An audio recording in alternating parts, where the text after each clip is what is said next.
Revision कैसे करना है और अच्छा मार्क्स कैसे लेकर के आना है। चूंकि आपके पास टाइम अब कम मिलेगा, तो हमको क्या करना होगा, स्मार्ट स्टडी करना है। अब रिवीजन करने में ऐसा नहीं करने लगना कि पीएचडी करने बैठ जाना। रिवीजन कर रहे हैं तो जो चैप्टर अच्छा लग रहा है तो उसमें इतना ज्यादा डिटेल में जा रहे हैं कि पीएचडी कर रहे हैं। हमको इस तरह से पढ़ना है कि जो क्वेश्चन सेट कर रहा है ना, उसके माइंड को समझना है कि वो क्वेश्चन कैसे सेट कर रहा है। तो मैं इतने साल से क्वेश्चन सेट करते आ रही हूँ और क्वेश्चन पेपर भी मैंने चेक किया, तो मुझे पता है कि एग्जामिनर के मन में क्या चलता है। आजकल ना स्टेटमेंट वाले क्वेश्चन क्यों आ रहे हैं ज्यादा, पता है? स्टेटमेंट वाले क्वेश्चन या मैच द फॉलोइंग क्वेश्चन क्यों आते हैं?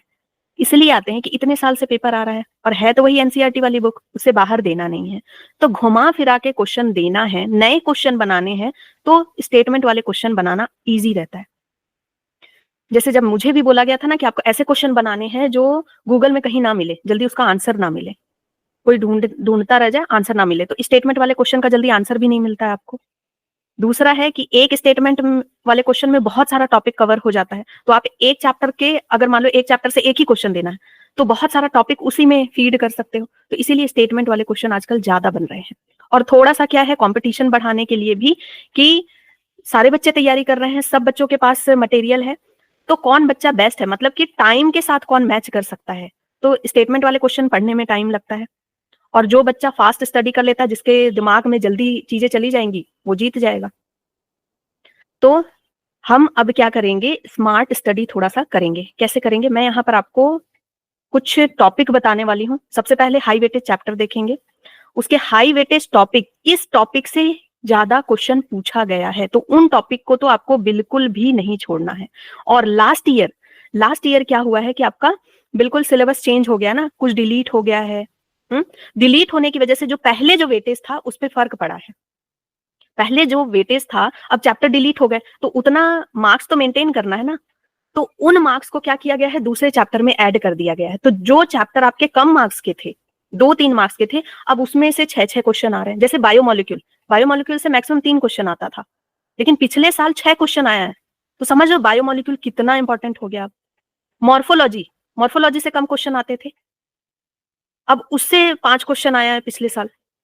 तो बहुत ज्यादा अब इन लोगों का वेटेज बढ़ गया है। इकोलॉजी से क्वेश्चन बढ़ गए हैं, जबकि एक चैप्टर डिलीट हुआ, तो उसमें ऑर्गेनिज्म एंड पॉपुलेशन का वेटेज बढ़ गया है फिर, लास्ट चैप्टर डिलीट होने की वजह से।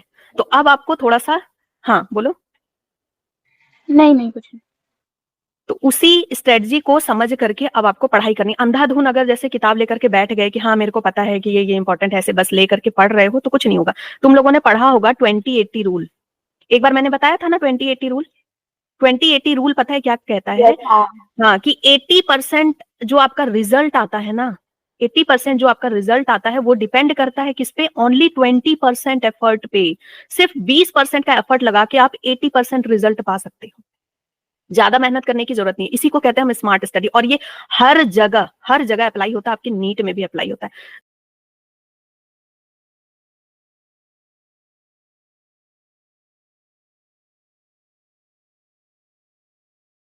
फॉर एग्जाम्पल 2 बच्चे हैं और दोनों ने कुछ नहीं पढ़ रखा है, और लास्ट मोमेंट पे एक बच्चा क्या कर रहा है कि सिर्फ हाई वेटेज चैप्टर पे ध्यान दे रहा है, उस पे पूरा वर्क कर रहा है, और एक बच्चा क्या है पूरा पढ़ रहा है और लो वेटेज चैप्टर पे ज्यादा ध्यान दे रहा है, मैं खुद एक एग्जांपल हूं इस चीज समय की, खराब कर रहा है। कि मैंने तो बताओ रिजल्ट किसके अच्छे आए, जो सही स्ट्रेटजी अपना रहा है, सही डायरेक्शन पे वर्क कर रहा है, 4 मंथ में पढ़ के ऐसे स्मार्ट स्टडी करके। क्यों? क्योंकि सबसे पहले जब भी कोई भी कॉम्पिटिटिव एग्जाम है तो उसका क्वेश्चन पेपर लेके बैठ जाओ।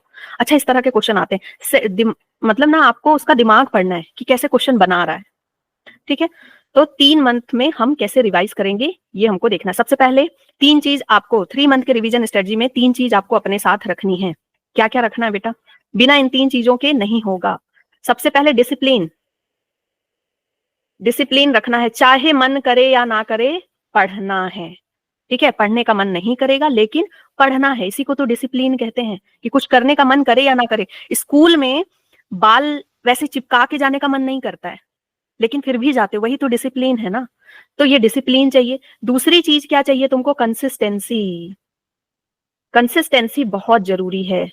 और तीसरी चीज क्या चाहिए बेटा आपको? पेशेंस चाहिए। ठीक है, पेशेंस नहीं रखोगे तो क्या होगा? डर जाओगे, घबराओगे और गिव अप कर दोगे। लास्ट आते आते ना एग्जाम के, बहुत बच्चे एग्जाम के एक दिन पहले छोड़ देते हैं। कि नहीं जाएंगे, कुछ बहाना बना देते हैं। तो पेशेंस रखना है कि आपके मार्क्स अच्छे आएंगे। फर्स्ट टाइम में नहीं आया, दूसरे टाइम में नहीं आया, लेकिन पेशेंस रखना है कि अच्छे मार्क्स आएंगे, मेरे को मेहनत करना। अच्छे नहीं आए मतलब कि एनालाइज करने की जरूरत है कि क्यों नहीं आए, उस पर वर्क करना है, उसको लेकर के रोना नहीं है, और आपको पढ़ाई करनी है, सिर्फ और सिर्फ स्टडी। ये 3 महीने सिर्फ और सिर्फ आपको स्टडी स्टडी स्टडी, सपने में भी स्टडी होना चाहिए। इस तरह से होना चाहिए कि सोने जा रहे हो ना तो दिमाग में क्वेश्चन चलना चाहिए कि अच्छा इसका आंसर क्या था, फिर उठ के फिर देख लो कि अच्छा इसका आंसर ये था। इस तरह से पढ़ना होगा, बिल्कुल पागल की तरह। समझ गए? पागलों जैसा बेटा पढ़ना पड़ेगा आप लोगों को। मैं खुद ऐसा करती थी, मेरे तकिए के नीचे हमेशा ना एग्जाम टाइम में तकिए के नीचे किताब रहता था। एक मेरा मतलब ये भी था कि तकिए के नीचे रहेगा तो मेरे दिमाग में ना वो चीजें, वो सारी जो नॉलेज है वो आ जाएगी, ये भी रहता था। और एक्चुअल ये वर्क करता है इसलिए कि ना तकिए के नीचे रहता था तो ऑल टाइम सिर्फ पढ़ने के बारे में मैं सोचती थी। और उसकी वजह से क्या होता था, सोने गए तो दिमाग में आया अच्छा इसका आंसर क्या था, मैं रिवाइज कर रही हूँ, सोने जा रही हूँ और मैं रिवाइज कर रही हूँ, फिर कहीं भी स्टक हुई फटक से खोल के देख लिया।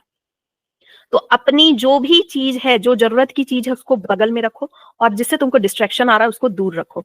एंड मोस्ट इंपॉर्टेंट, 12 बजे तक फोन नहीं चलाना, ठीक है? 12 नून तक फोन नहीं चलाना, 12 नून तक बिल्कुल फोन नहीं चलाना। क्यों? इसलिए क्योंकि ये आपके दिन का पहला प्रोडक्टिव आवर होता है, और यहाँ भी 20-80 रूल लगता है। 20-80 रूल ये कहता है कि अगर आपका फर्स्ट हाफ अच्छा जाता है तो आपका सेकंड हाफ भी बहुत अच्छा जाता है। फर्स्ट हाफ में अगर हम सोच लेते हैं ना, अगर हम मान लो क्वेश्चन सॉल्व कर लिए, तुम कुछ याद कर लिए, तो उस दिन ऐसा लगता है ना कि दिन भर बस पढ़ लो। तुमने पढ़ लिया है लेकिन फिर भी लगेगा कि यार और पढ़ लेते हैं, लगता है ना?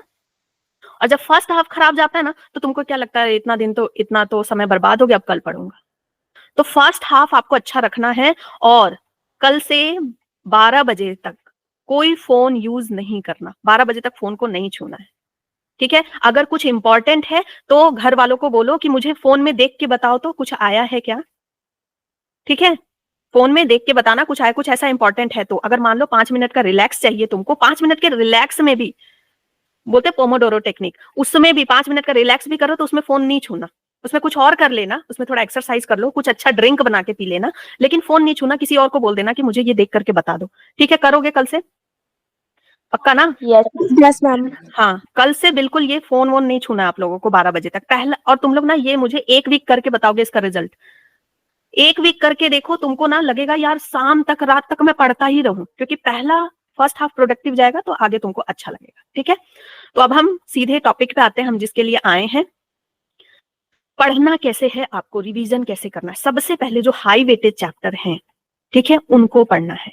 तो हाई वेटेज चैप्टर में हमेशा जेनेटिक्स आता है। जेनेटिक्स में ऐसे 3 चैप्टर हैं, इवोल्यूशन भी है, आ जाता है, लेकिन इसमें मैंने सिर्फ 2 चैप्टर डाला, इवोल्यूशन को अलग निकाल दिया है, ठीक है? तो इससे बेटा 14 क्वेश्चन तक आ रहे हैं अभी हाल फिलहाल, 14 क्वेश्चन, ठीक है? ह्यूमन फिजियोलॉजी से 13-14 क्वेश्चन, कभी कभी 11-12 क्वेश्चन भी आता है। प्लांट फिजियोलॉजी, ये मतलब आपका 5 साल का एनालिसिस है। प्लांट फिजियोलॉजी से में 5 चैप्टर है, इससे 10 से 11 क्वेश्चन, ठीक है? इकोलॉजी में 3 चैप्टर है, 12 क्वेश्चन। सेल बायोलॉजी में 3 चैप्टर है, 11-13 क्वेश्चन। बायोटेक्नोलॉजी में आपका 2 चैप्टर, 10 क्वेश्चन, और टोटल 72 क्वेश्चन आपके सिर्फ इतने से ही हो जाएंगे। आपको बहुत ज्यादा टाइम बायोलॉजिकल क्लासिफिकेशन में नहीं देना है, लिविंग वर्ल्ड में नहीं देना है, ठीक है? बहुत ज्यादा टाइम आपको ये प्लांट एनाटॉमी में नहीं देना, बहुत ज्यादा टाइम इन सब चैप्टर में नहीं देना। जिन चैप्टर में देना है उनको देख लो, ठीक है? तो अप्रोक्सीमेटली आपके 280 मार्क्स तो यहीं से आ रहे हैं, ठीक है? 280 से 300 मार्क्स बेटा यहीं से आ रहे हैं आपके, अगर तुमने इन चैप्टर को अच्छे से कर लिया तो। अब मैं चैप्टर वाइज आपको बता रही हूँ। 2024 का डाटा मैंने इसलिए लिया है क्योंकि पिछले साल सिलेबस में चेंज हुआ, चैप्टर डिलीट हुए, उसकी वजह से नए में जो वेटेज था वो शिफ्ट हुआ है, ठीक है? वो था आपका 5 साल का डाटा। ये 2024 के डाटा से मैं आपको बता रही हूँ। एक एग्जांपल है कि जेनेटिक्स में प्रिंसिपल ऑफ इनहेरिटेंस से कितने क्वेश्चन आए थे? 7 क्वेश्चन, और इससे 6 क्वेश्चन, तो मतलब 13 क्वेश्चन आए थे पिछले साल। सेल बायोलॉजी में देखो, बायोमोलिक्यूल से, अकेले बायोमोलिक्यूल से बेटा 6 क्वेश्चन, जहां इससे सिर्फ और सिर्फ 3 क्वेश्चन आते थे, 6 क्वेश्चन आ रहे हैं। और अभी मैं आपको इसका टॉपिक भी बताऊंगी, देखो टॉपिक भी लिख के रखा है, और ये आप लिख लोगे कि कहां से ज्यादा क्वेश्चन आ रहा है, ठीक है? और जहां से ज्यादा क्वेश्चन आ रहा है वहां से मैं आपको शॉर्ट्स बना करके देने वाली हूँ, अंधाधुंध शॉर्ट्स बना करके भेजूंगी। तो आपका जल्दी जल्दी, अगर एक बार शाम के टाइम पे थोड़ा देखा तो आपका रिकैप हो जाएगा, जो भी पढ़ा है वो रिवाइज हो जाएगा, ठीक है? तो सेल स्ट्रक्चर सबसे ज्यादा बायोमोलिक्यूल से, सेल साइकिल से क्वेश्चन आ रहा है, उसके बाद सेल स्ट्रक्चर से, इजी चैप्टर है आपका, ठीक है। तो बहुत ज्यादा देखो, जिससे ज्यादा यूनिट में भी जिससे ज्यादा क्वेश्चन आ रहा है उसका एक एक लाइन बहुत ध्यान से पढ़ना है। जिससे कम क्वेश्चन आ रहा है उसको थोड़ा सा आप, कोई ऐसा है तो इग्नोर कर सकते हो, लेकिन ठीक है उसको ज्यादा टाइम नहीं देना। इग्नोर क्या मतलब, बहुत ज्यादा टाइम नहीं देना है, क्योंकि टाइम है अब आपके पास कम, फिजिक्स भी पढ़ना है, केमिस्ट्री भी पढ़ना है, ये भी पढ़ना है। तो ऐसा नहीं कि आप ना कोई ऐसे चैप्टर को इतना टाइम दे रहे हो जिसमें कोई तुक नहीं बनता है पढ़ने का, इसलिए मैं ये सब बता रही हूँ। ह्यूमन फिजियोलॉजी से 13 क्वेश्चन, और ज्यादा क्वेश्चन कहां से आता है, बॉडी फ्लूइड से। बाकी सबसे 2-2 क्वेश्चन, बाकी सबसे 2-2 क्वेश्चन, सबसे ज्यादा बॉडी फ्लूइड से आता है। और कभी कभी आपके हार्मोन वाले जो चैप्टर है ना, ठीक है, केमिकल कंट्रोल, हार्मोन वाले चैप्टर से कभी कभी 3 क्वेश्चन रहता है, ठीक है। फिर बायोटेक प्रिंसिपल एंड एप्लीकेशन कोई आ रहा है, बायोटेक प्रिंसिपल और एप्लीकेशन, इकोलॉजी ऑर्गेनिज्म में से 3, इकोसिस्टम से 3, बायोडाइवर्सिटी से 2, टोटल 7 क्वेश्चन, इससे 8 क्वेश्चन आए थे, ठीक है। टोटल कितने आए थे, 8 क्वेश्चन इससे आए थे। ह्यूमन हेल्थ से 5 क्वेश्चन आया था, जबकि इसका वेटेज कितना था, 3 से 4 था बेटा। इन दोनों का वेटेज, ह्यूमन हेल्थ और मॉर्फोलॉजी का पहले वेटेज क्या होता था, 3 से 4 क्वेश्चन, ठीक है। या फिर मॉर्फोलॉजी का तो समझ लो 3 ही क्वेश्चन था, 3-3 क्वेश्चन आ गए तो बहुत आ गए। लेकिन पिछले साल कितने आए हैं, 5-5 क्वेश्चन आए। फिर evolution, plant anatomy, animal kingdom, ठीक है। और एनिमल किंगडम में एक क्वेश्चन ऐसा है जो रिपीटेड हर साल उससे क्वेश्चन आता है, ठीक है। वो सारे क्वेश्चन भी मैं बताने वाले तुम लोग को। प्लांट में इंपॉर्टेंट क्या है ज्यादा, रेस्पिरेशन। रेस्पिरेशन से बहुत क्वेश्चन बनते हैं, क्योंकि उससे ट्रिकी क्वेश्चन ज्यादा बन सकते हैं, साइकिल है ना। और रेस्पिरेशन में भी एक क्वेश्चन ऐसा है जो हर बार आ रहा है। फिर है प्लांट ग्रोथ, प्लांट ग्रोथ में 3 क्वेश्चन फिक्स है कई सालों से, और ये अभी तक फिक्स है। और इसमें भी, प्लांट ग्रोथ में भी 2 हार्मोन ऐसे हैं जिससे हर बार क्वेश्चन आ रहा है, ठीक है। और ऐसे ही प्लांट एनाटॉमी में 2 टॉपिक ऐसा है जिससे हर बार क्वेश्चन आ रहा है, ओके। इवोल्यूशन से 4 क्वेश्चन आ रहा है। तो ये मैंने आपको अलग कर दिया कि किससे कितना क्वेश्चन आ रहा है। तो आप कैसे पढ़ेंगे, सबसे पहले जिससे ज्यादा क्वेश्चन आ रहा है, मतलब ऐसे लाइन बाय लाइन पढ़ना, ठीक है। पूरा ये पढ़ लो। अगर तुमको चैप्टर वाइज पढ़ना है, ठीक है, यूनिट वाइज पढ़ना है तो यूनिट वाइज पढ़ो, या चैप्टर वाइज पढ़ना है कि अच्छा 7 नंबर का बन रहा है पीओआई से, ठीक है। फिर उसके बाद एमबीआई पढ़ लेते हैं, फिर उसके बाद सीधे अपन बायोमोलिक्यूल पढ़ लेते हैं, ऐसे भी पढ़ सकते हो। चैप्टर वाइज भी पढ़ सकते हो या यूनिट वाइज भी पढ़ सकते हो। अब आपको जैसे पढ़ना है वैसे पढ़ लो, ठीक है। अब हम इंपॉर्टेंट टॉपिक्स की बात करते हैं। प्रिंसिपल ऑफ इनहेरिटेंस से क्वेश्चन आ रहा है, मेंडल लॉ से काफी क्वेश्चन आ रहा है हर बार, ठीक है। डोमिनेंस वाला लॉ हो गया सबसे। ब्लड ग्रुप से क्वेश्चन आ जाता है बेटा, जीनोटाइप से न्यूमेरिकल, ये जीनोटाइप होगा, क्या जीनोटाइप होगा। Syndrome, very very important, very very important, तो हर साल क्वेश्चन आता है सिंड्रोम से। क्लीनफेल्टर, टर्नर, ये सब है ना, जेनेटिक एंड मेंडेलियन डिसऑर्डर, ठीक है। तो इससे हर साल क्वेश्चन आ रहा है, और ये मैं तुम लोगों को इसको भी शॉर्ट में प्रोवाइड करा दूंगी, याद करवा दूंगी ये सब, जिससे हर साल क्वेश्चन आ रहा है, जो मैं डबल स्टार कर रही हूँ, ये सब मैं याद करवाऊंगी तुम लोगों को, ठीक है। प्लियोट्रॉफी से 2 बार क्वेश्चन आया है, तो प्लियोट्रॉफी से आया है, इसका मतलब उसके आसपास का आपको पढ़ना है। प्लियोट्रॉफी से आया है तो आपको और क्या पढ़ना है, इसका अल्टरनेट टर्म क्या है, पॉलीजेनिक। पॉलीजेनिक से भी पढ़ना है आपको, समझ गए। फिर लिंकेज से क्वेश्चन आया हुआ है। एंड एक और टॉपिक है पेडिग्री। हाँ, पेडिग्री से एक बार आता है क्वेश्चन, एक बार नहीं आता। पिछले साल नहीं आया था ना, हाँ पिछले साल नहीं आया था, हो सकता है इस बार आ जाए पेडिग्री से क्वेश्चन, ठीक है। और पेडिग्री की ट्रिक मैं आप लोगों को ऑलरेडी बता चुकी हूँ कि कैसे पेडिग्री बनता है। भूल गए होगे तो मेरे को बता देना, मैं फिर बता दूंगी, ठीक है। या फिर इसका न्यूमेरिकल वाला जो सेशन है वो तो जरूर देख के जाना। प्रिंसिपल ऑफ इनहेरिटेंस का न्यूमेरिकल वाला जो सेशन है, उसमें मैंने पेडिग्री कैसे सॉल्व करते हैं, जीनोटाइप कैसे निकालते हैं, फिनोटाइप कैसे निकालते हैं, सब डिटेल में बता के मैंने न्यूमेरिकल वाला सेशन बनाया है, वो देख लेना, ठीक है। तो क्वेश्चन जल्दी बनेगा आपका, फास्ट बनेगा, क्योंकि टाइम अब आप लोगों को कम मिलेगा, तो ट्रिक अपनाना पड़ेगा वहां पे कि क्वेश्चन देखते ही बता दो कि इसका क्या होगा, ठीक है। पेडिग्री चार्ट देखते ही बता दो, तो उसके लिए आपको वो सेशन देखना पड़ेगा। फिर है मॉलिक्यूलर बेसिस ऑफ इनहेरिटेंस में सबसे इंपॉर्टेंट टॉपिक है लैक ऑपेरॉन। हर साल क्वेश्चन लैक ऑपेरॉन से, ठीक है। एंजाइम्स और उसके साइंटिस्ट के नाम, और एंजाइम और उसका फंक्शन। आरएनए पॉलीमरेज 3, 2, इसका क्या फंक्शन है, क्या काम करता है, या तो मैच द फॉलोइंग करके, या स्टेटमेंट करके, या फिर उसके साइंटिस्ट के नाम, जितने भी वहां मॉलिक्यूलर बेसिस में आपके ये दिए हुए हैं ना, एक्सपेरिमेंट और साइंटिस्ट, तो इसमें साइंटिस्ट का नाम बहुत इंपॉर्टेंट है। तो इसके जितने साइंटिस्ट हैं उसका वर्क ये आपको याद रखना है। फिर ट्रांसक्रिप्शन से क्वेश्चन आता है, स्पेशली टेम्पलेट दिया होगा तो mRNA क्या बनेगा, है ना, ये क्वेश्चन तो इजी है, आपका दिया हुआ है mRNA इससे क्या बनेगा, इससे क्वेश्चन आ जाता है। फिर डीएनए फिंगरप्रिंट से एक ही दो क्वेश्चन है जो हर बार रिपीट होता है, ठीक है, ओके। फिर है कौन सा कलर का बैंड आता है, समझ रहे हो ना, वही वाला, वो पतली सी लाइन है, बस उसी से क्वेश्चन हर बार आ रहा है ले दे के। ह्यूमन फिजियोलॉजी में वॉल्यूम एंड कैपेसिटी कई बार देखे होगे, क्वेश्चन सॉल्व अगर कर रहे होगे तो कई बार देखे होगे वॉल्यूम एंड कैपेसिटी से क्वेश्चन आएगा, ठीक है। ये आपका बिल्कुल इंपॉर्टेंट है, इसको छोड़ के नहीं जाना, इसकी भी ट्रिक मैं बता चुकी हूँ, लेकिन मैं आपको फिर से याद कराऊं, जिसपे स्टार मार्क कर रही हूँ सब याद करवाऊंगी। फिर है डिसऑर्डर से, जितने डिसऑर्डर है, स्पेशली आपके जो लोकोमोशन वाला चैप्टर में जो डिसऑर्डर है ना, ऑस्टियोपेरोसिस, गॉट, फिर उसके बाद हो गया ऑटो इम्यून डिसऑर्डर जो है, ठीक है, फिर एम्फीजेमा, ये कुछ डिसऑर्डर से क्वेश्चन मतलब आते हैं, इंपॉर्टेंट डिसऑर्डर है ये सब, ठीक है। फिर नेफ्रॉन से क्वेश्चन बनता है कि जक्स्टा मेडुलरी कॉर्टिकल नेफ्रॉन, इनमें डिफरेंस वाला क्वेश्चन बनता है। फिर उसके बाद नेफ्रॉन में पीसीटी में क्या क्या आपका रीअब्सॉर्ब हो रहा है, क्या क्या सिक्रेट हो रहा है, ट्यूबुलर सिक्रेशन से क्वेश्चन, तो नेफ्रॉन बहुत इंपॉर्टेंट है, ठीक है, डिसऑर्डर।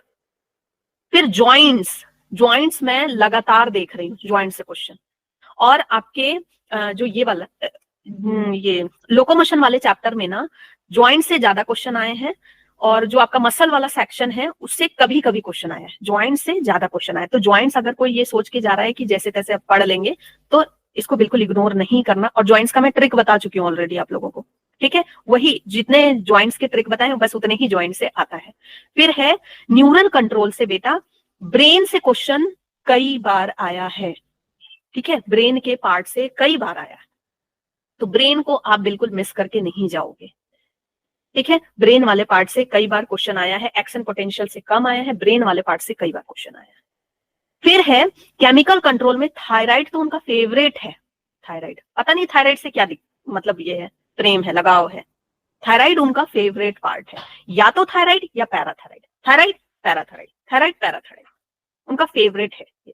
और ईसीजी आप क्वेश्चन सॉल्व किए होगे तो पी वेव, क्यूआरएस मिलता है कई बार, हाँ, ये वॉल्यूम एंड कैपेसिटी और ये वेव वाला क्वेश्चन, ये मतलब कई बार या तो उसका डायग्राम आ जाएगा या तो मैच द फॉलोइंग करके आएगा, कैसे भी करके ये ईसीजी जरूर देते हैं।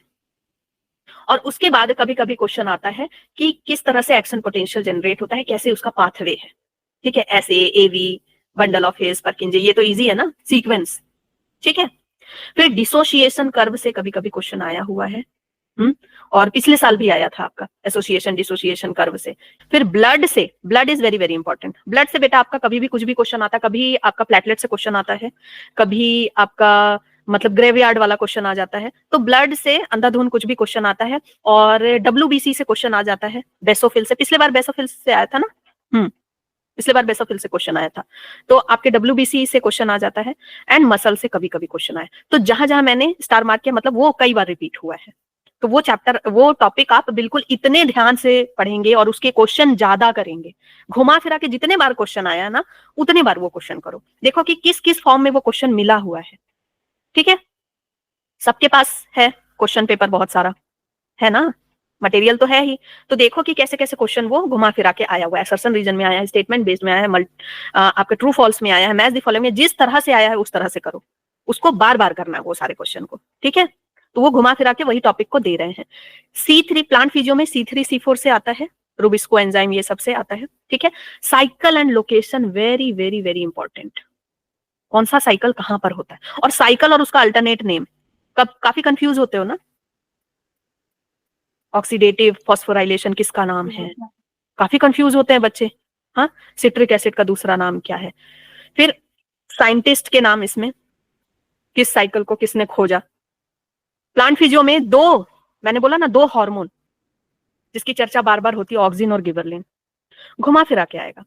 गिबरलिन का एक एग्जांपल मैंने आप लोगों को एक शॉर्ट बनाया था ना, आई होप कि याद हो गया होगा, सुगर केन गब्बर, है ना। फिर इसके मिनरल फंक्शन से कभी कभी। ओके,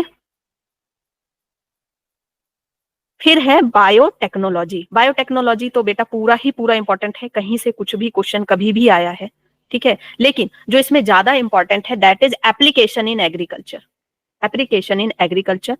फिर आपका प्लास्मिड से, ठीक है। और जीन थेरेपी वाला जो टॉपिक है ना, अलग से इतना छोटा सा तो लाइन दिया हुआ है उसमें, कब हुआ, सबसे पहले किसको हुआ, ये डिजीज पे, ठीक है। फिर इंसुलिन, इंसुलिन का याद है कुछ डायग्राम उसका, 2022 में भी इससे क्वेश्चन आया था, 2021 में भी क्वेश्चन आया था, यस हाँ मैम।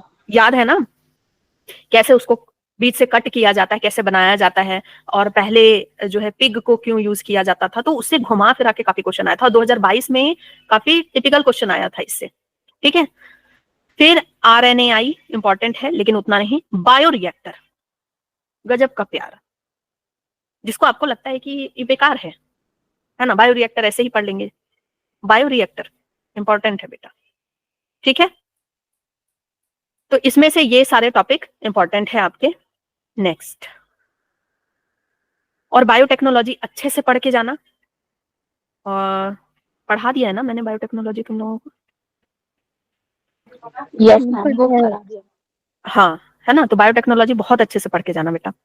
फिर है ह्यूमन हेल्थ एंड डिजीज में वेरी वेरी इंपॉर्टेंट, कई बार आने वाला क्वेश्चन, दैट इज डिजीज और उसको करने वाला जो पॉजिटिव एजेंट है, ठीक।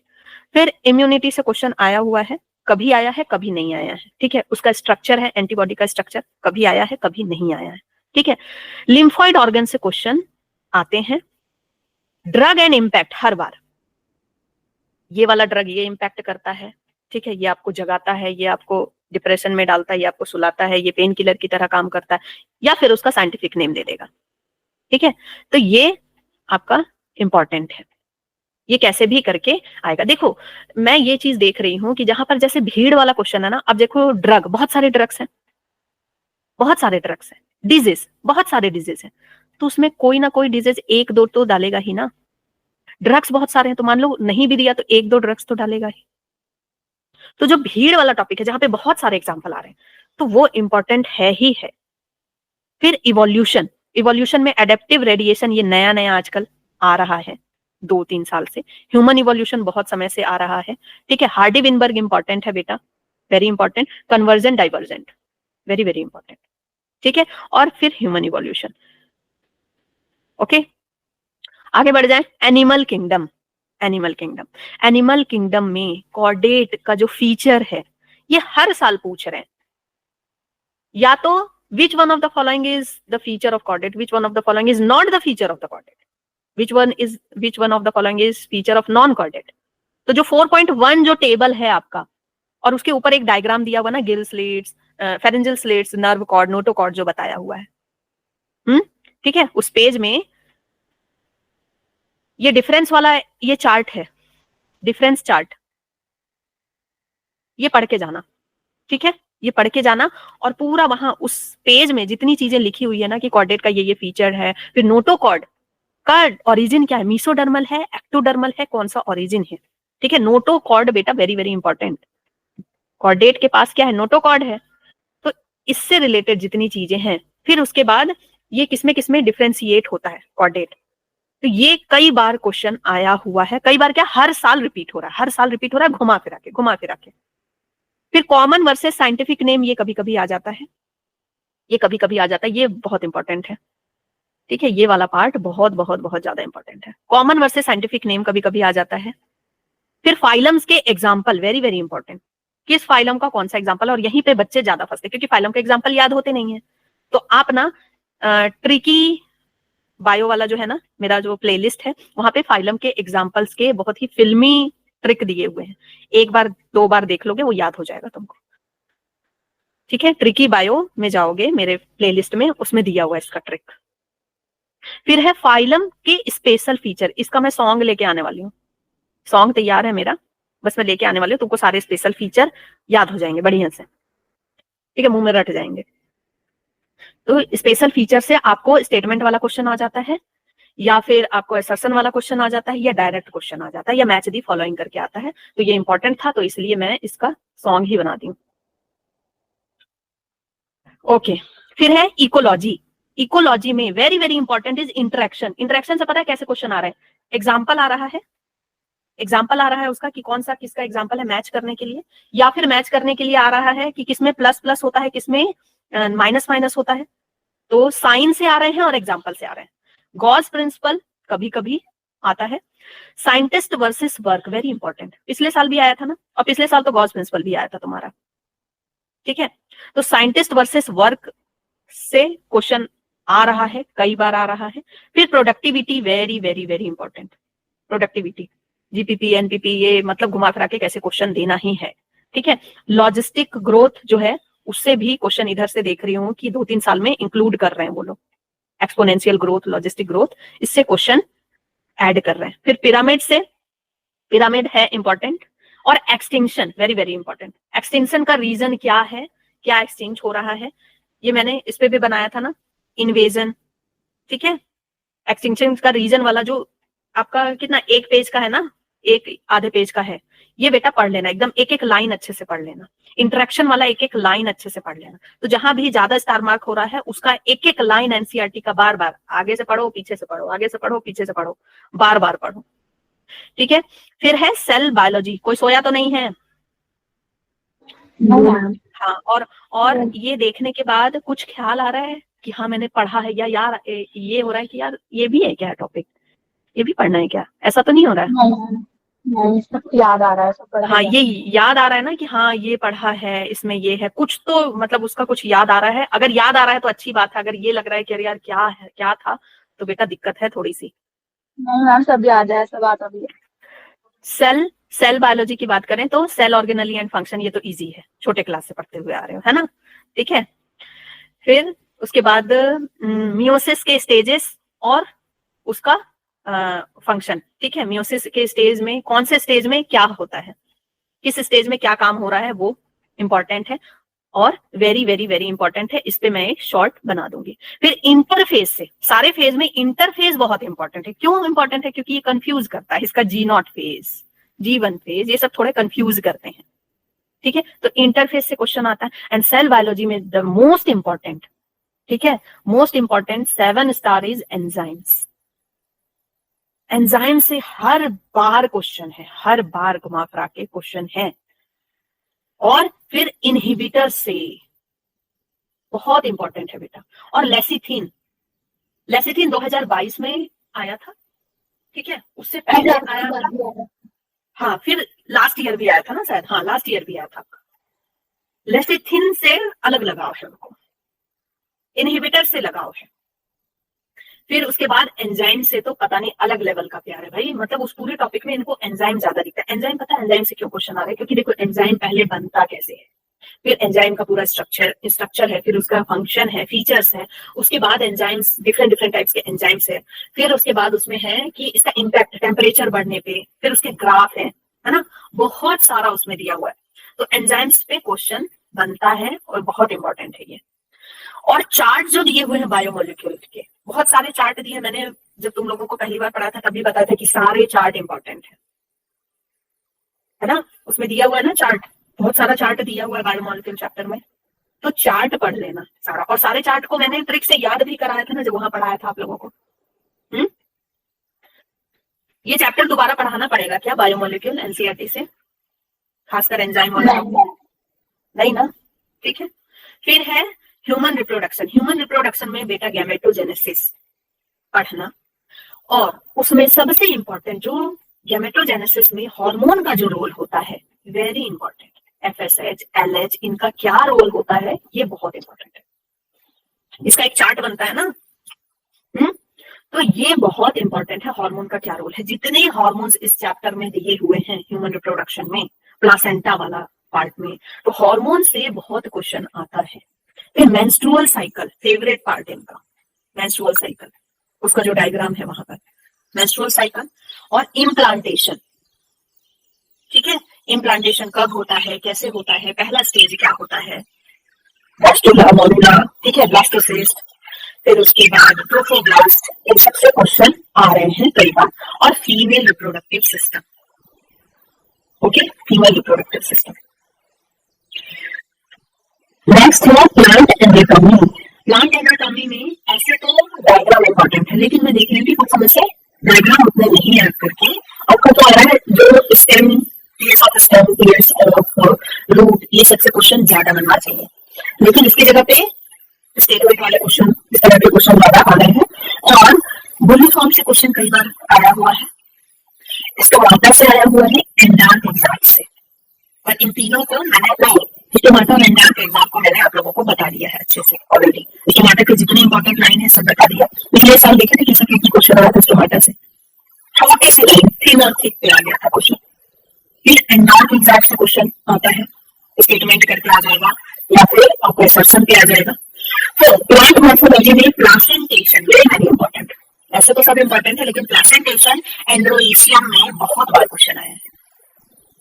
एंड्रोइशियम वाला जो पार्ट है उससे भी कई बार क्वेश्चन आया है, मोनोएडल्फस, पॉलीएडल्फस, ठीक है, उसके एग्जांपल से। इसमें जितने भी आएंगे सब किससे आएंगे बेटा, एग्जांपल से आएगा, एग्जांपल से, ठीक है। सिमेट्री का भी एग्जांपल, सिमेट्री अब टीमोमॉर्फिक अगर आया एक बार तो दूसरी बार जाइगोमॉर्फिक, जाइगोमॉर्फिक आया तो एक्टिनोमॉर्फिक आया, इस तरह से आया, ठीक है। और फिर फैमिलीज को पढ़ के जाना ही है, लेकिन फैमिलीज कभी आता है कभी नहीं आता है, लेकिन फैमिलीज आपको पढ़ के जाना है, ठीक है। और फिर पोजीशन, पोजीशन में ग्रेडेशन का पोजीशन क्या है, हाइपो है, ठीक है, पैरी है, इसकी ट्रिक भी मैं आप लोगों को बता चुकी हूँ, ये आपका इंपॉर्टेंट है। तो ये कुछ टॉपिक है जो कई बार रिपीटेड हुए हैं और इन टॉपिक को आपको छोड़ के नहीं जाना है, ठीक है, इनको छोड़ के नहीं जाना। इसके अलावा मैं इन लोगों को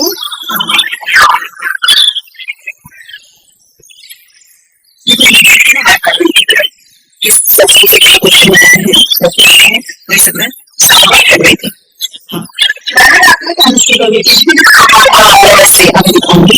हाँ, देखो कुछ टॉपिक है, रिपीटेड बोलो,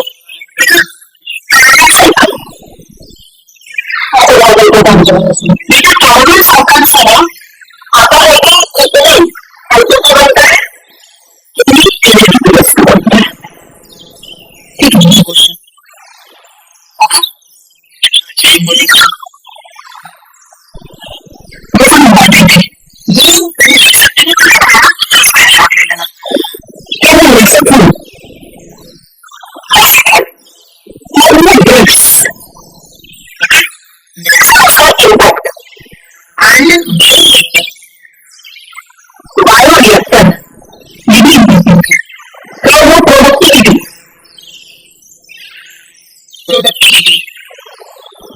उसके बाद में अभी जो मैंने बताया एंडोरेशियम, हाइड्रोस्कोर,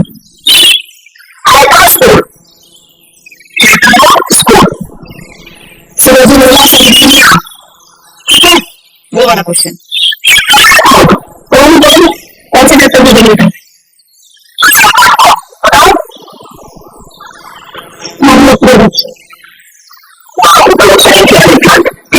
साइंटिस्ट, स्पेशली कौन से चैप्टर की,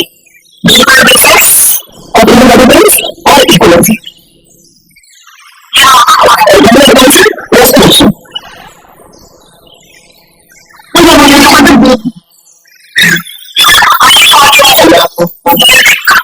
साइंटिस्ट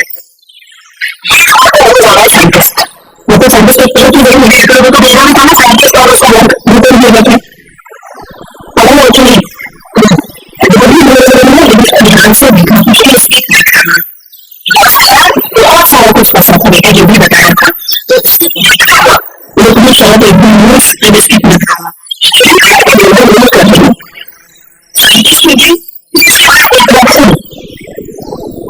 इंट्रैक्शन, वॉल्यूमरी कैपेसिटी और इंसुलिन जो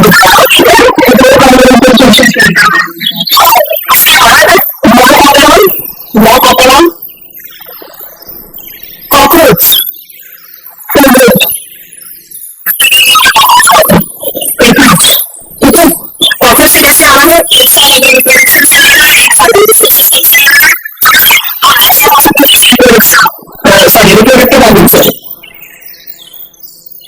immediately before the class. Okay. There are disorders. कौन से ह्यूमन फिजियो वाले, ह्यूमन फिजियो और बुरी एक्टिविटी कौन सा बेटा,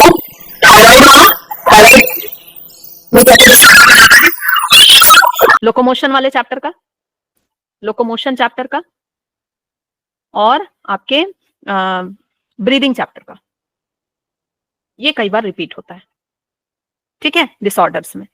और उसके बाद लास्ट हो गया जेनेटिक, जेनेटिक क्रोमोसोमल, क्रोमोसोमल। ये कुछ ऐसे डिसऑर्डर हैं जो कई बार रिपीट हो रहे हैं और आपको बिल्कुल भी लापरवाही नहीं बरतनी है, मतलब कई बार पढ़ के जाओ, ठीक है। खुद पे डाउट करो, याद हुआ है कि नहीं, फिर से पढ़ो, फिर से पढ़ो, समझ गए। आई होप कि सेशन थोड़ा फ्रूटफुल लगा होगा आपको। अब आपको समझ में आ रहा होगा किस दिशा में कैसे काम करना है आपको। पढ़ तो रहे हो, लेकिन राइट डायरेक्शन में single step is bigger than wrong step, wrong direction में बहुत सारे स्टेप। फिर केमिस्ट्री का हाई वेटेज चैप्टर, बहुत ज्यादा केमिस्ट्री फिजिक्स मेरे को अभी याद नहीं है, लेकिन हाई वेटेज चैप्टर मैंने टीचर्स से पूछ करके यहाँ पे आपके सामने रखा है, ठीक है। इसको भी आप सीरीज से पढ़ोगे। फिजिक्स का, फिर फिजिक्स का भी किससे कितना क्वेश्चन बनता है वो मैंने यहाँ पे डाल दिया है, ठीक है। हाँ, नेक्स्ट है अब टाइम आ गया है अपने आप से कुछ क्वेश्चन पूछने का, ठीक है। क्वेश्चन पूछने का, जब भी पढ़ने का मन नहीं करे, जब भी पढ़ने का मन नहीं करे, जब लगे कि यार छोड़ो यार सो लेते हैं, थोड़ा छोड़ो यार थोड़ा टीवी देख लेते हैं, है ना, छोड़ो मैम की बात क्या सुनना, है ना, बाद में, मतलब शाम वाला टाइम हम मोबाइल को छोड़ देंगे, अभी सुबह वाला टाइम मोबाइल को नहीं छोड़ेंगे। जो नियम खुद से जो प्रॉमिस किया है उसको तोड़ने का मन करे तो अपने आप से कुछ क्वेश्चन पूछना है और इसको आप स्टिक कर लेंगे, ठीक है।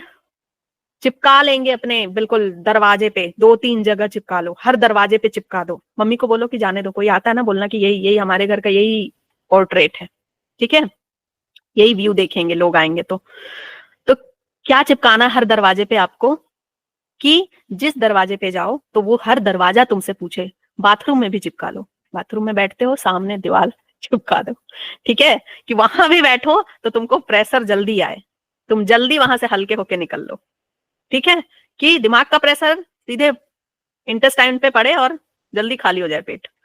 तो क्या क्वेश्चन डालना है कि what different are you doing then others, क्या अलग कर रहे हो जो तुमको गवर्नमेंट कॉलेज का सीट मिल जाएगा। पढ़ सब रहे हैं, सबके पास नोट्स हैं, सभी कोचिंग जा रहे हैं, सब कर रहे हो, तुम क्या अलग कर रहे हो, ठीक है। तो जवाब मिलेगा कि तुम क्या अलग कर रहे हो।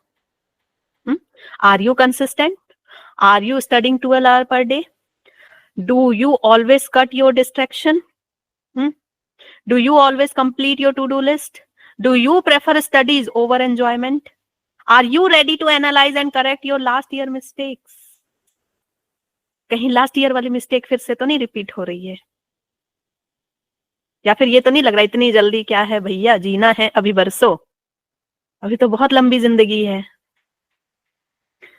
तो ये आपको चिपका लेना है, ठीक है, और ये हमेशा आपको जो है याद दिलाते रहेगा कि आपको करना क्या है। बेटा ये करना पड़ेगा। अगर सेल्फ मोटिवेशन लेना है, आपको कहीं मोटिवेट होने की जरूरत नहीं है, किसी की जरूरत नहीं पड़ेगी, एक्चुअल किसी की जरूरत पड़नी भी नहीं चाहिए।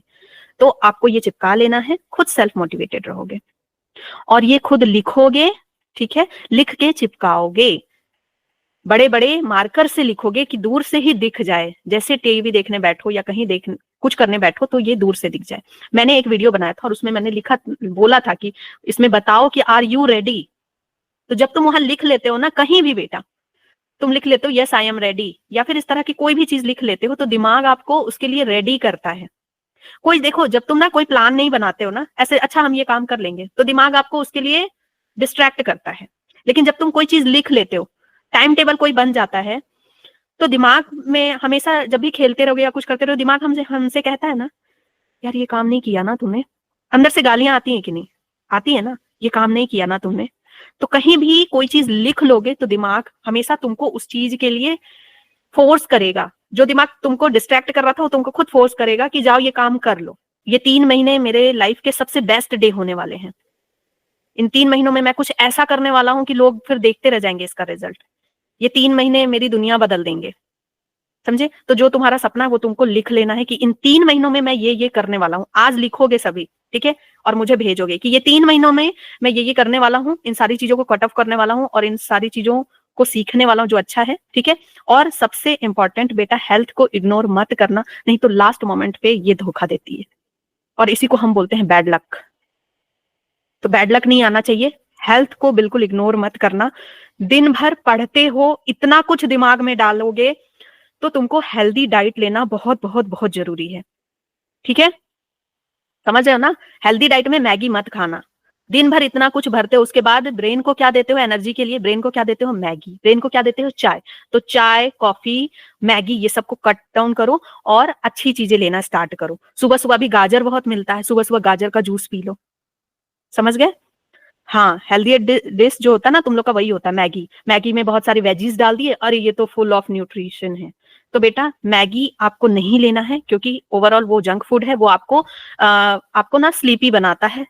समझ गए? तुमको सुलाता है, तुमको अपने जो भी काम है उससे दूर करता है। तो इस टाइम पे आप सोयाबीन खाओ, स्ट्रेस नहीं होगा। डार्क चॉकलेट खाओ, चॉकलेट खाना है तो डार्क चॉकलेट खाओ जिसमें एटलीस्ट 50% जो है ना, तो 50% मतलब बिटर होना चाहिए, 50 to 70% थोड़ा बिटर होना चाहिए। मैम वो खाई नहीं जाती। नहीं खाई जाती है, लेकिन अगर खाओगे तो बेटर है। इससे क्या होगा ना कि तुम्हारा ब्रेन जो भी तुम याद कर रहे हो वो ज्यादा याद होगा। देखो बेटा, अब तुम्हारे ये 3 महीने में ना, समझो एक चीज को कि ये जो 3 मंथ है बहुत क्रूसियल है तुम्हारा। और इस 3 मंथ में तुम अपने ब्रेन को, मतलब ब्रेन को इतना थकाने वाले हो, इतना काम कराने वाले हो, इतना कुछ फीड करने वाले हो इसमें, तो भाई इसको रिवॉर्ड दोगे कि नहीं दोगे? ये क्यों करेगा तुम्हारे लिए काम? इतना मेहनत क्यों करेगा? तुम इसको रिवॉर्ड दोगे कि नहीं दोगे? दोगे ना? तुम इसको पहले बताओ कि भाई मैं तेरे से इतना काम कराने वाली हूँ, बहुत मजा आने वाला है इसके बाद। तो तुम लोग आज सभी अपने ब्रेन को ये बात बताओगे, and this is very important बेटा। किसी को अगर ये लग रहा है ये फालतू की बात है तो अब क्या बोले, फिर तुमको फिर स्ट्रगल करते रहोगे ब्रेन के साथ। ब्रेन को समझाना है कि मैं तुम्हें ये 3 मंथ ना बहुत एकदम बहुत ज्यादा खटाने वाली हूँ, बहुत ज्यादा काम कराने वाली हूँ, लेकिन मैं तुम्हें इसके लिए रिवॉर्ड दूंगी। ठीक है?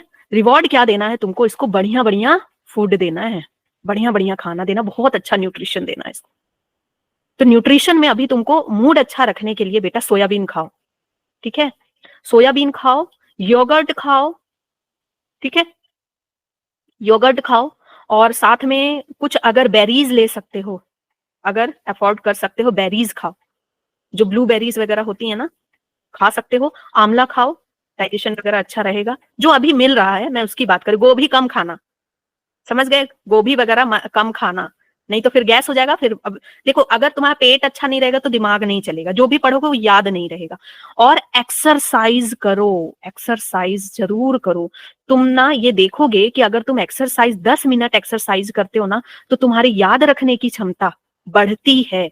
तुम पूरा दिन मोटिवेटेड फील करते हो। पता है क्यों? व्हेन यू डू एक्सरसाइज ना, तुमको ये लगता है कि आज मैंने कुछ अच्छा किया। किसी दिन एक्सरसाइज करते हो तो अच्छे मन से आता है ना, आज यार मैंने तो अच्छा काम किया अपने हेल्थ के लिए, प्राउड फील होता है, जैसे पता नहीं क्या कर लिया, लेकिन लगता है ऐसा, लगता है ना ऐसा। तो बेटा एक्सरसाइज करना सिर्फ 10 मिनट, और इस 10 मिनट एक्सरसाइज में कोशिश करना कि अगर पहले तो हल्का फुल्का जॉगिंग टाइप का कर लेना, जिससे कि शरीर में गर्मी आ जाए, ठीक है? वो दंड पेल बोलते हैं ना ऐसे, ठीक है? वो कर लो। उसके बाद मैं कुछ एक्सरसाइज तुम लोगों को बता दूंगी कि ब्रेन डेवलप करने के, ब्रेन अच्छे से ज्यादा फास्ट काम करे, 10x काम करे, उसके लिए मैं कुछ एक्सरसाइज आप लोगों को बता दूंगी, ठीक है? अभी नाम लूंगी तो समझ में आएगा नहीं तुम लोगों को, ठीक है? तो वो एक्सरसाइज आपको करना है सिर्फ 10 मिनट, सिर्फ 10 मिनट आपको निकाल करके एक्सरसाइज करना है, कभी भी कर लेना, ठीक है? 10 मिनट एक्सरसाइज करोगे, ये तुमको through out the day motivated रखेगा एंड प्रोक्रेस्टिनेशन से बचाएगा, ठीक है? प्रोक्रेस्टिनेशन को बेटा ये स्टॉप करता है, इसलिए हमको मेडिटेशन करना है, सॉरी एक्सरसाइज करना। मेडिटेशन नहीं कर पाओगे तुम लोग, ठीक है? मेडिटेशन कई बार मैं तुम लोगों को 2 साल से बोल रही हूँ, मेडिटेशन कोई नहीं करता। मेडिटेशन कितने सारे मैंने तुम लोगों को तरीके बताए, पूरा मेरे वाईटी में भरा हुआ है मेडिटेशन वाला, क्या करना चाहिए नहीं करना चाहिए, कोई नहीं करता है। तो मेडिटेशन छोड़ो, एक्सरसाइज कर लो, जो हो सकता है वो करो। फिर सोयाबीन, योगर्ट, और ना तुम लोग ये खा सकते हो, गाजर का जूस पी सकते हो, ठीक है? कैरेट जूस पियो। आलमंड, बादाम खा सकते हो तो बादाम खाओ, आलमंड खाओ, ठीक है, या फिर किशमिश, किशमिश पानी में भिगो करके, इससे भी आपका ना जो ये रहता है गट हेल्थ अच्छा रहता है। किशमिश को रात में पानी में भिगो दो और सुबह जो है उसका पानी पी लो, गट हेल्थ बहुत अच्छा रहता है। तो गट अच्छा रहेगा तो ब्रेन अच्छा रहेगा। तो बेटा इस तरह से आप अपने ब्रेन को रिवॉर्ड दे सकते हो। और डार्क चॉकलेट बीच बीच में खा सकते हो। अगर चॉकलेट खरीदते हो, चॉकलेट पे पैसा बर्बाद कर रहे हो, तो डार्क चॉकलेट कभी ले लेना, उसको थोड़ा थोड़ा करके, एकदम इतना इतना सा करके, दूध पीते हो ना, डार्क चॉकलेट खाओ, उस पर दूध पी लो, तुम देखना इंस्टेंट एनर्जी मिलती है। और जो मैंने सॉल्ट वाला तुम लोगों को ट्रिक बताया था, ठीक है, 1 पिंच सॉल्ट लेकर के पानी पी लेना, ठीक है, सुबह सुबह, वो ब्रेन के वर्क को बढ़ाता है एकदम हल्का सा। तो सॉल्ट वाटर ले सकते हो, ये कर सकते हो। तो अब ब्रेन को रिवॉर्ड देना है, बीच बीच में थोड़ा सा बाहर रिवॉर्ड देने के लिए। ब्रेन को अच्छा कब लगता है, थोड़ा सा टहलने चले जाओ, है ना, वॉक के लिए जाओ, ये कर सकते हो। एंड वन मोर थिंग, कभी कभी बोरिंग टाइम बिताओ। लास्ट थिंग, कभी कभी बोरिंग टाइम निकालना है आपको। पता है बोरिंग टाइम किसको बोलते हैं? आजकल हम इतना ज्यादा स्टक हो गए हैं ना कि 2 मिनट भी फ्री रहते हैं ना तो मोबाइल चलाते हैं। और अभी जो बच्चे देख रहे हैं वो भी मेरा सेशन देख रहे हैं, उसके साथ मोबाइल चला रहे होंगे, ठीक है। तो ऐसे बेटा आदत हो जाएगी लाइफ लॉन्ग, और ब्रेन कभी खाली नहीं रहेगा। और ब्रेन को ये ब्रेन डिसाइड नहीं कर पाएगा कि इंपॉर्टेंट कौन सा है और अनइम्पॉर्टेंट कौन सा है, ठीक है। तो आपको बोरिंग टाइम निकालना है जिससे ब्रेन की प्रोडक्टिविटी बढ़ती है। बोरिंग टाइम पता है क्या होता है? मतलब कुछ नहीं करना, बस ऐसे गार्डन में गए 10 मिनट के लिए, ऐसे बस बैठे, ऐसे देख रहे हैं नजारों को, एक लीफ को देख रहे हैं, ऑब्जर्व कर रहे हैं बस। मतलब स्ट्रेस नहीं डाल रहे हैं कि हाँ मैं ऑब्जर्व कर रहा हूँ, मैं तो डार्विन बनने वाला हूँ आज, इतना बढ़िया ऑब्जर्व, वो नहीं करना। बस बोरिंग है, हाँ बस बैठे हैं, कुछ नहीं कर रहे हैं, ठीक है। प्रेमी लोगों को देखे हो, कुछ नहीं, बस हाथ में हाथ रख के बस बैठे, इधर उधर देख रहे। अरे मैम पता है इसमें ये जो आपने बोला ना प्रेमी, उसमें पता है मेरी जो दोस्त है मैम वो थोड़ी स्टक है इन सब चीजों में, मतलब मूव ऑन नहीं कर पा रही है बेचारी, पढ़ाई पे भी ध्यान नहीं दे रही है। हम्म। मैंने तो उसके साथ ही रहना छोड़ दिया कि मैं हाँ पढ़ती रही हाँ, थी ऐसे मैम। ऐसे ऐसे लोगों का साथ छोड़ दो, बिल्कुल अच्छे लोगों का साथ करो, बिल्कुल एग्जाम टाइम में बिल्कुल से पढ़ने वालों का साथ करो। और हाँ, क्योंकि वेरी इंपॉर्टेंट, एक दूसरे से अभी अभी अगर थोड़ा भी शाम के टाइम पे मोबाइल यूज करते हो तो जो ग्रुप है उसमें पूछो कितना पढ़ा, ठीक है। मैम कोई नहीं बताता कितना पढ़ा, ये तो असली नहीं, बात है। बताना है कितना पढ़ा, और जितना पढ़ा उससे ज्यादा बताओ, ठीक है। जितना पढ़ा उससे ज्यादा बताओ, क्योंकि ज्यादा बताओगे तो एक तो तुम्हारे मन में आएगा कि यार मैंने तो इतना पढ़ा नहीं है, तो मन में इसलिए गालियां मुझसे चलेंगी। ज्यादा पढ़ लिया। और सामने वाले को कंपटीशन आएगा, अरे यार इसने ज्यादा पढ़ लिया, ठीक है। तो ज्यादा बताना है, कम नहीं बताना है, ज्यादा बताना। और बताना है कि कितना पढ़ा, ताकि मुझे भी अपडेट मिलती रहे कि तुम लोग कितना पढ़ रहे हो, कौन पढ़ रहा है कौन नहीं पढ़ रहा है, ठीक है। अब आपको ज्यादा से ज्यादा एफर्ट क्वेश्चन पे डालना है और टाइम मैनेजमेंट पे डालना है कि कम टाइम में आप ज्यादा से ज्यादा क्वेश्चन कर सको, और अपनी रीडिंग को फास्ट करना है, क्वेश्चन रीडिंग को फास्ट करना। और क्वेश्चन रीडिंग फास्ट करने के साथ साथ एक बहुत इंपॉर्टेंट चीज जो आपको फास्ट करनी है, उसको समझने की कैपेसिटी। पता है एग्जाम में क्या होने वाला है इस साल? कट ऑफ क्यों कम जाएगा? कट ऑफ इसलिए कम जाएगा, एक्यूरेसी टाइम का। टाइम कम है, और दूसरा क्या है कि आपके पास सेक्शन बी नहीं है। तो टाइम कम होने की वजह से क्या होगा कि जो क्वेश्चन आ रहा है ना वो दिमाग में नहीं जाएगा। अरे टाइम कम है, लास्ट टाइम पे ना आपको जो क्वेश्चन आ रहा है वो भी दिमाग में नहीं जाएगा। पढ़ रहे हो लेकिन दिमाग में नहीं जाएगा, होता है ना ऐसा, स्टक हो जाता माइंड। इसका आंसर, फिर उसके बाद आंसर भूल जाएंगे बहुत सारे बच्चे। और इस तरह की चीजें ना वहां पे इस बार देखना, मैक्सिमम बच्चे जो आएंगे ना इसी तरह की कंप्लेन लेकर के आएंगे, टाइम नहीं बचा, मेरे को आता था ये क्वेश्चन ये गलत हो गया, मेरे को आता था ये क्वेश्चन ये छूट गया मेरे से। बहुत सारे बच्चे इस कंप्लेन के साथ आएंगे, क्योंकि अभी तक जो स्टेट चल रहा था उससे बिल्कुल सडन से चेंज हो गया ना ये। तो अब दिमाग को उस तरह से ट्रेंड करने में तो टाइम लगता, और है आपके पास सिर्फ 3 महीने। 3 महीने है, काफी टाइम है बेटा। मतलब ऐसा नहीं कि आपके पास टाइम नहीं है, टाइम है। अगर ये 3 महीने बिल्कुल डेडिकेटेड हो करके 3 घंटे बैठ करके क्वेश्चन पेपर सॉल्व करते हो, और उस 3 घंटे में 20 मिनट हटा देना, ठीक है, 20 मिनट बिल्कुल हटा देना, क्योंकि 20 मिनट तुम्हारा जाएगा, वहां इन्विजिलेटर आएगा, तुमसे साइन कराएगा, दुनिया भर की चीजें होंगी। कब, और OMR शीट भी तो भरना है। OMR शीट भरने में तो इस बार भयंकर गलतियां होने वाली हैं। लास्ट मोमेंट पे पता चला किसी का पूरा OMR शीट ही छूट जाएगा, या किसी का गलत भरा जाएगा। तो OMR शीट कैसे भरना ना पता है ना आपको? मैम यस OMR मेरे को शीट पता है। भरने का बेस्ट तरीका क्या होता है, बेस्ट वे, और इसको अभी से प्रैक्टिस करो बेटा। बेस्ट वे क्या है इसका, OMR शीट का? 10 से 15 क्वेश्चन करो, और उसको फिर OMR पे फिल कर दो। एक एक क्वेश्चन करोगे तो वो गलत तरीका है, वो टाइम कंज्यूमिंग है, और फिर क्या होता है, एक क्वेश्चन के बाद दूसरे में चले गए तो लिंक टूटेगा, और मैम लास्ट में भरने का सोचोगे। हाँ मैं ऐसे करती हूँ, मतलब पहले बायो के कर लेती हूँ सारे क्वेश्चंस, तो उनको OMR पे फिल कर लेती हूँ, then फिर आराम से हाँ, फिजिक्स के टाइम पे। वैसे भी भरते हैं लोग, लेकिन ना मैंने उसमें भी ये देखा है कि ना अगर एक क्वेश्चन गलत भरा है ना बेटा, पूरा बायो खत्म। तो 10-10 क्वेश्चन का अगर अपन बनाते हैं या 15 क्वेश्चन का, तो वो बेटर रहता है। ये सही तरीका है। बाकी देख लो, तुम लोग का सबका अपना एक वे होता है, लेकिन 10-15 क्वेश्चन वाला बेस्ट तरीका है। दूसरा चीज है, जो क्वेश्चन होता जाए, हो गया उसको टिक करते जाओ, हाँ ये क्वेश्चन मेरा हो गया, नंबर 1 क्वेश्चन हो गया, नंबर 2 क्वेश्चन मेरा हो गया। और जो क्वेश्चन नहीं आ रहा है ना, उसको छोड़ दो ऐसे ही। और जो क्वेश्चन तुम्हारा बिल्कुल छोड़ दो, उस पर कुछ मत करो, ये तो आ ही नहीं रहा है मेरे को। और जो क्वेश्चन थोड़ा बहुत आ रहा है, तुमको लग रहा है कि मैं लास्ट में थोड़ा सा याद करके अगर टाइम मिला तो उस पर स्टार मार्क लगा देना। ठीक है, ये चीज आपको करना है। ये टिक के लिए डन, ठीक है। नील, ये तो आ ही नहीं रहा है, इसमें कंफ्यूज हो, तो ये काम करना है आपको। ठीक है, ये बेस्ट वे होता है OMR भरने का। और इस बार बहुत लोगों से OMR वाले में गलती होने वाली है, और जो खासकर पहली बार देंगे एग्जाम, तो OMR वाले में गलती होगी। तो इस वजह से ये सारी चीजें ना, जिसकी वजह से कट ऑफ जाएगा बेटा कम, और बहुत सारे जो आपके आते थे टॉपर्स, वो नहीं आएंगे। कट ऑफ कम होगा ही होगा, क्योंकि सारे क्वेश्चन आना पॉसिबल नहीं है सबको। मैम भाई फिर पेपर आपको, भी हार्ड क्यों ही बनेगा, है ना? हाँ 180 क्वेश्चन सारे बच्चे को आ जाए, या 10-20 बच्चे को इकट्ठे एक बार में आ जाए, ये पॉसिबल है। कोई एक आध बच्चा होगा जिसको सारे क्वेश्चन आते होंगे। ऑप्शन रहते थे तो चांसेस था ज्यादा। अच्छा ये नहीं, ये छोड़ो, ये नहीं, ये छोड़ो, है ना, कर लिया।